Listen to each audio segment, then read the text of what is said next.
Če želite imeti odličen kombi, ki vas bo navduševal s prostornostjo, preglednostjo, voznimi lastnostmi, odličnim položajem za volanom, potem predlagam Ford Tourneo Custom. Če nujno potrebujete še, da je nastopaški in atraktiven, no potem pa Ford Tourneo Custom Sport. Stane okoli 2500 evrov več kot Custom z opremo Titanium, zato pa dobite hude nalepke po vzoru Forda GT40. Kaj? A ni dovolj? Ok. Potem pa še spremenjena oba odbijača, na boku ni sicer zelo uporabne stopničke, ker vseeno kvari celoten izgled, za kolesi ni zavesic, platišča so drugačna, en tak konkreten stilski paket, da je zunaj še bolj atraktiven. Še vedno ni dovolj. Ok. Potem pa še znotraj sedeže v delnem usnju, sprednja dva sta električno nastavljiva in z oporama za roke, zato je položaj za volanom zelo dober. To je pa to, vse oznaka Sport prinese kar nekaj, a ne? Se počutim kot kakšen prodajalec.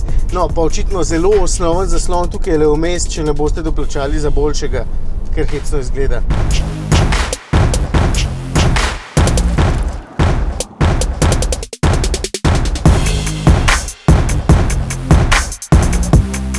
Ostalo poznate. Matej je ta avto pred časom že pohvalil, se strinjam, ker je res fajn, edino sedeži so pretežki, pri odstranjevanju boste sigurno bentili.